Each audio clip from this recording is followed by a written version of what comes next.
புனிதவதி என்ற இயற்பெயர் கொண்ட அம்மையார் காரைக்கால் என்னும் ஊரில் சிவ வழிபாட்டில் ஈடுபாடு கொண்ட வணிக குடும்பத்தில் தனதத்தன் தர்மவதி தம்பதிக்கு பிறந்தார். சிறு வயதிலிருந்தே சிவபெருமான் மீது பக்தி கொண்டவராக இருந்தார். பரமதத்தன் என்னும் வணிகரை மணம் புரிந்தார். ஒரு சமயம் புனிதவதியின் கணவன் பரமதத்தன் தனது கடையில் இருந்தபோது ஒரு வியாபாரி 2 மாங்கனிகளை கொண்டு வந்து அவரிடம் கொடுத்தார். கனிகளை பெற்ற பரமதத்தன் அதனை தன் வீட்டிற்கு அனுப்பி வைத்தார். அவரது வீட்டிற்கு சிவனடியார் ஒருவர் உணவு வேண்டி வந்தார். சிவனடியாரை வரவேற்று அமர செய்தார் புனிதவதி அம்மையார். மதிய உணவு தயாராக இல்லாததால் தயிர் கலந்த அன்னம் படைத்து அத்துடன் தனது கணவன் கொடுத்து அனுப்பிய ஒரு மாங்கனியையும் தந்து உபசரித்தார். மதிய உணவிற்கு வீட்டிற்கு வந்த பரமதத்தனுக்கு உணவு பரிமாறிய அம்மையார் சிவனடியாருக்கு படைத்தது போக மீதமிருந்த ஒரு மாங்கனியை அவருக்கு வைத்தார். மாங்கனியின் சுவை நன்றாக இருக்கவே மற்றொரு கனியும் தனக்கு வைக்கும்படி கேட்டார் பரமதத்தன். அம்மையார் செய்வதறியாது திகைத்து சமையலறைக்குள் சென்று சிவபெருமானிடம் வேண்டினார். அவர் கையில் ஒரு மாம்பழம் தோன்றியது. மகிழ்ச்சியடைந்த அம்மையார் அதனை கணவனுக்கு படைத்தார்.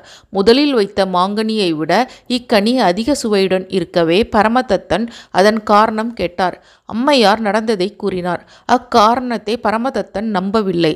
சிவபெருமான் கனி தந்தது உண்மையானால் மீண்டும் ஒரு கனியை வரவழைக்கும்படி கூறினார். அம்மையார் சிவபெருமானை வணங்க மீண்டும் ஒரு மாங்கனி கிடைத்தது. இதனை கண்டு வியந்த பரமதத்தன் அவரை தெய்வ பெண் என கருதினார்.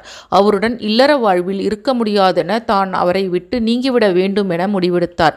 வாணிபம் செய்ய விரும்பும் பண்டங்களை ஏற்றிக்கொண்டு கடற்பயணமாக சென்றார். பின்னர் பரமதத்தன் பாண்டிய நாட்டின் மதுரை சென்று மற்றொரு பெண்ணை மணம் முடித்து அங்கேயே வாழ்ந்தார். சில காலம் கழித்து அவளுக்கு ஒரு பெண் குழந்தை பிறந்தது. அந்த குழந்தைக்கு அம்மையாரின் பெயரையே வைத்தார். பரமதத்தன் பாண்டிய நாட்டில் இருக்கும் செய்தி அம்மையாருக்கு உறவினர்களுக்கும் மற்ற வணிகர்கள் மூலம் தெரிய வந்தது. அவர்கள் அம்மையாரை அழைத்து கொண்டு பாண்டி நாட்டை நோக்கி புறப்பட்டு போனார்கள். அம்மையார் வந்திருக்கும் செய்தியை பரமதத்தனுக்கு ஒரு ஆள் மூலம் சொல்லி அனுப்பினர். தன்னை தேடி வந்த மனைவியை கண்ட பரமதத்தன் அவரை தெய்வமாக வணங்கி தனது 2வது மனைவி குழந்தையுடன் காலில் விழுந்து பணிந்தார். அதன் பிறகு புனிதவதி கணவருக்காக தாங்கிய அழகிய உடல் நீங்கி இறைவனை போற்றுகின்ற பேய் வடிவத்தை அடைய வேண்டுமென இறைவனிடம் வேண்டினார். தாம் வேண்டிய வண்ணமே அழகு நீங்கி பேயுருவம் பெற்றார். அம்மையார் சிவனை காண கைலாயம் சென்றார்.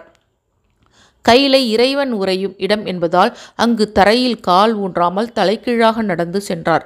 கையிலையில் இறைவனுடன் இடப்புறம் அமர்ந்திருந்த பார்வதி தலையால் நடந்து வரும் அம்மையைக் கண்டு இவர் யாரென கேட்க, நம்மை பேணும் அம்மைக்கான் என கூறி அம்மையே வருக என்றழைத்து வேண்டுவன கேள் என கூறினார். அதற்கு அம்மையார், பிறவாமை வேண்டும், மீண்டும் பிறப்பு உண்டில் உன்னை என்றும் மறவாமை வேண்டும், இன்னும் வேண்டும் நான் மகிழ்ந்து பாடி அறவா நீ ஆடும்போது உன் அடியின் கீழ் இருக்க என்றார். அவ்வாறே அருளிய இறைவன் அவருக்கு தன் திருத்தாண்டவம் காட்டி திருவாலங்காட்டிற்கு வர சொல்லி அங்கு தன் திருவடியின் கீழ் என்றும் இருக்க அருளினார்.